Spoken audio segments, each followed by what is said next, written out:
Psalm 142, starting with verse 1. I cry out to the Lord, I plead for the Lord's mercy. I pour out my complaints before him and tell him all my troubles. When I am overwhelmed, you alone know the way I should turn. Laura Wilson, Rotherham, UK, 2010. 17-year-old British girl. October 2010, she was murdered on the 8th of October.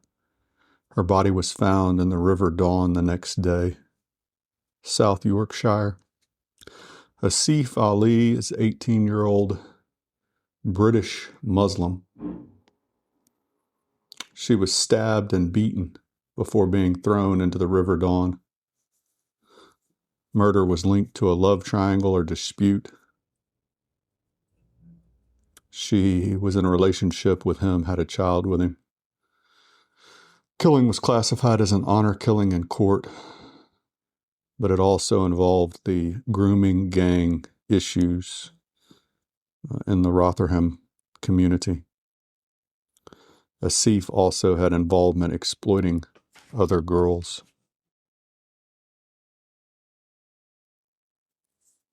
That is Islam, folks, and there's no such thing as a moderate follower of that or leftism, communism, Marxism. Hey folks, this is Jesse Cope back with another episode of the American Soul Podcast. Hope y'all are doing well, wherever y'all are, whatever part of the day you're in. Appreciate y'all joining me, giving me a little bit of your time. I will try and use it wisely. For those of y'all that continue to share both podcasts, American Soul and America's Christian Heritage, thank you. Hopefully y'all are getting something out of it. And for those of y'all that continue to leave reviews or encourage others to, and who have checked out the Countryside series and left reviews, thank you. And for those of y'all who continue to pray for me, most of all, thank you. Very, very grateful for your prayers. Father, thank you for today, this day that you have made. Help us to rejoice and be glad in it. Help us to turn to you for mercy, to pour out our complaints before you, Father, to bring our troubles to you, to know that one way or the other in the end, you will bring us safely home to you along the narrow path because of your Son, Jesus Christ, and your promises for those of us that claim him. Forgive us our sins, Father. Forgive us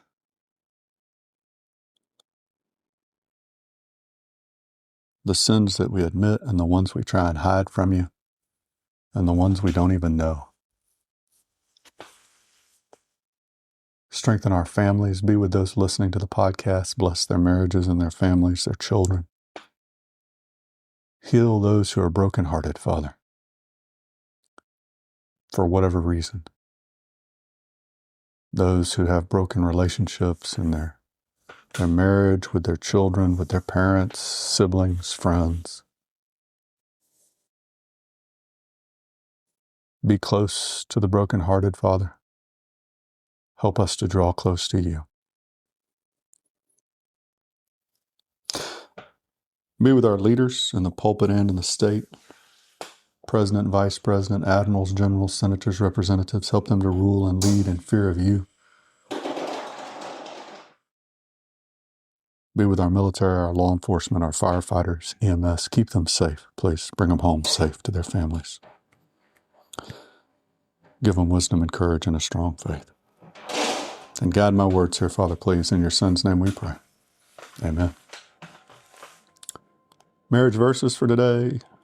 Song of Solomon, Song of Songs 4, 1 through 7.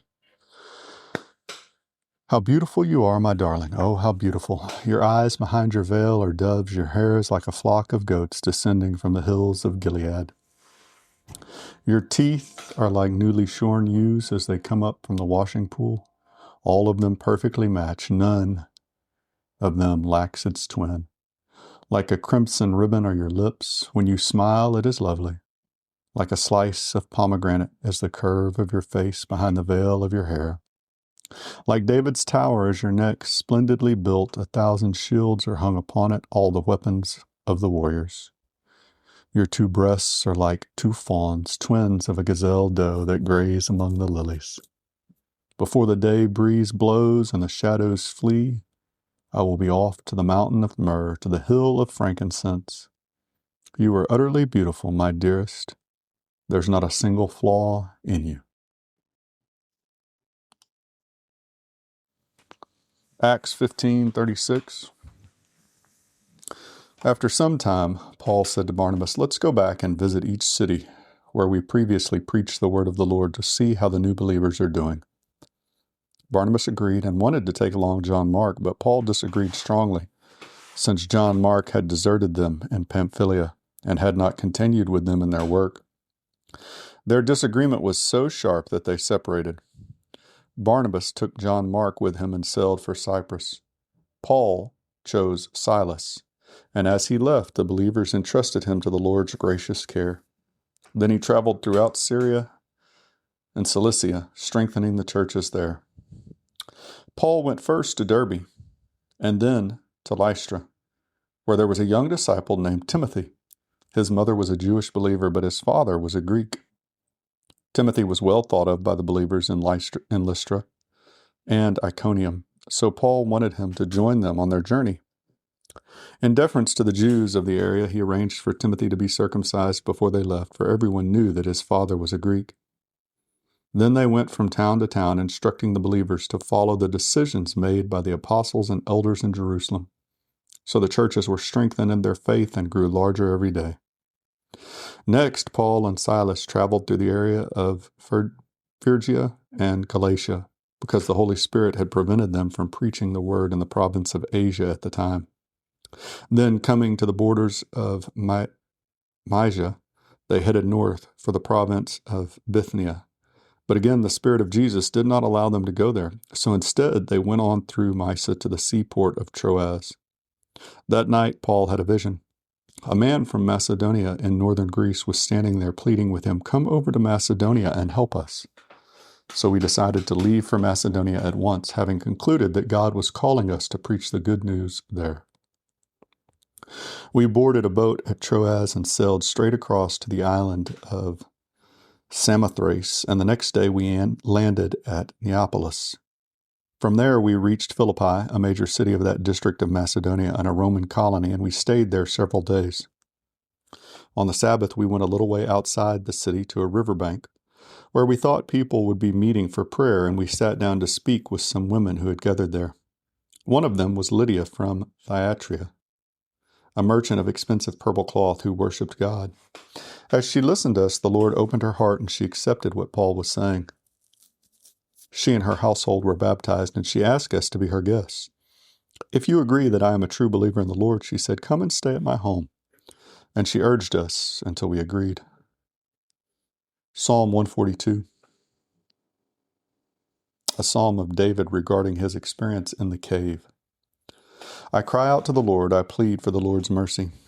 I pour out my complaints before him, I tell him all my troubles. When I am overwhelmed, you alone know the way I should turn. Wherever I go, my enemies have set traps for me. I look for someone to come and help me, but no one gives me a passing thought. No one will help me. No one cares a bit what happens to me. Then I pray to you, O Lord. I say, you are my place of refuge.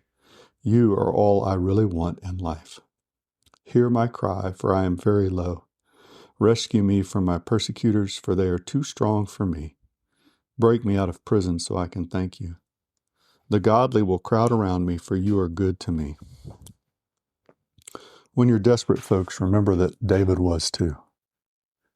At this point, in a cave, hiding.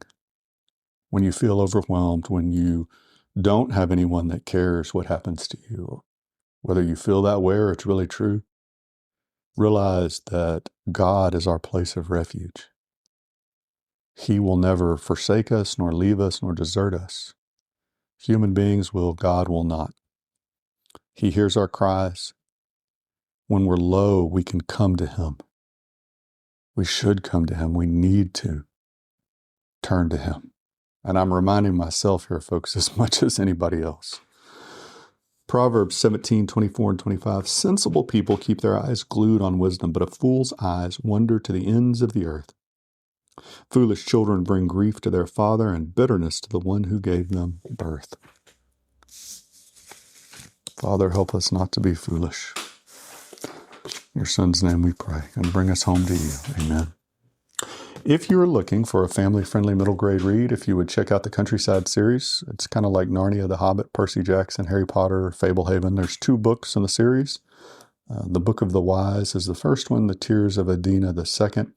Hardback, paperback, ebook. If you get a chance and you enjoy them, if you'd leave a review for one or both, I would appreciate that. It helps spread the word. Also for the 2 podcasts, the American Soul Podcast and America's Christian Heritage, if you get a chance and you feel like you're getting something out of them, if you'd leave a review, and if you have $5 or $10 a month you can spare, that helps a great deal for the writing and the podcast. So thank you very much for any or all of those, and again, most of all, your prayers, folks. Medal of Honor for today is Henry Capehart, Colonel, highest rank Major General, U.S. Civil War, 1st West Virginia Cavalry, U.S. Army, May 22nd, 1864, Greenbrier River, West Virginia. Saved under fire the life of a drowning soldier. Accredited to Bridgeport, Belmont County, Ohio, not awarded posthumously, presented February 12, 1895. Born March 18, 1825, Johnstown, Pennsylvania. Died April 15, 1895, Fargo, North Dakota. Buried Arlington National Cemetery, MH1 TAC 140 A and B, Arlington, Virginia. Henry Capehart saved a drowning man in the Civil War. So we're going to try and get through a few quotes today. One of them I happened to stumble across. Great book, by the way, if you're into biographies or history or both. The Winston Churchill biography, the trilogy written by William Manchester, highly recommend it, especially the second book, just because there's so many parallels during that time period. Most of the book covers the 1920s and 30s leading up to World War II. And there's just so many parallels to us today in America, between the supporters, appeasers of Nazism in Europe and Britain and the Nazis. And then you look today in America and you see the supporters, the pacifist appeasers with leftism, Marxism, and Islam. And man, it's kind of scary. Actually, it's really scary. But it's also encouraging to see that we've been down this road before, similar road. So this is where I stumbled across this quote. This is 1940. And Leo Amory was giving a speech in the House of Commons on the 7th of May, 1940.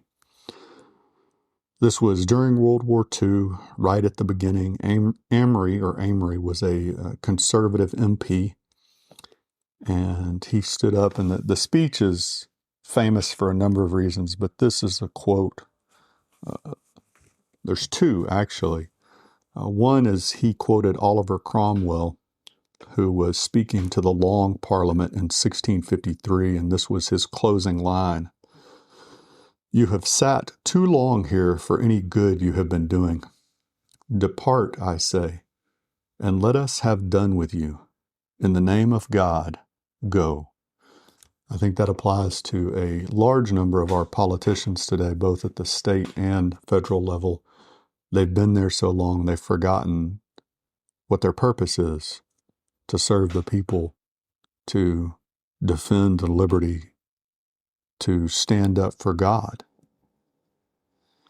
The second quote, which I think is the more impressive, relevant perhaps, from Amory's speech is, "We are fighting today for our life, for our liberty, for our all. We cannot go on being led as we are. We don't have a hot civil war in the United States yet, but it's approaching. It's turning its eye toward us. That conflict is in the same way that the Nazis were turning their eye toward Britain in 1940. And it will be a fight for our life, our liberty, for our all. Great book, pretty impressive quotes. So, one of the quotes that I intended to read today is from Daniel Webster, one of our most influential leaders early on in the country. Impress upon children the truth that the exercise of the elective franchise is a social duty of as solemn a nature as a man can be called to perform, that a man may not innocently trifle with his vote, that every elector is a trustee as well for others as himself, and that every measure he supports has an important bearing on the interests of others as well as his own. We trifle often with voting today, and there's reasons for that. Universal suffrage was never intended. We have become more of a mob democracy than a republic where we elect representatives to vote in our stead. We have so many things that I think we vote on at the individual citizen level that we were never intended to vote on as a nation. It's in the presidential election, for example, the national has become almost a popularity contest often, but we have a responsibility before God. And our duty is voting, folks, and we need to remind our children of that. Webster has a number of other quotes that he really focuses on God, and we'll get to that sometime again later on in the podcast. But we have a responsibility to guard our vote, to take our vote very seriously, not just for ourselves, but for future generations. Before God, folks. Our Father, who art in heaven, hallowed be thy name. Thy kingdom come, thy will be done on earth as it is in heaven. Give us this day our daily bread, and forgive us our trespasses as we forgive those who trespass against us. And lead us not to temptation, but deliver us from evil. For thine is the kingdom and the power and the glory forever and ever. Amen. That quote, by the way, from Webster was remarks at a reception for the ladies of Richmond, Virginia, October 5th, 1840. Just so you got a source there. God bless y'all. God bless your families, your marriages, if you're married, your kids, if you have them, your nation, wherever you are around the world listening. God bless America. We'll talk to y'all again real soon, folks. Looking forward to it.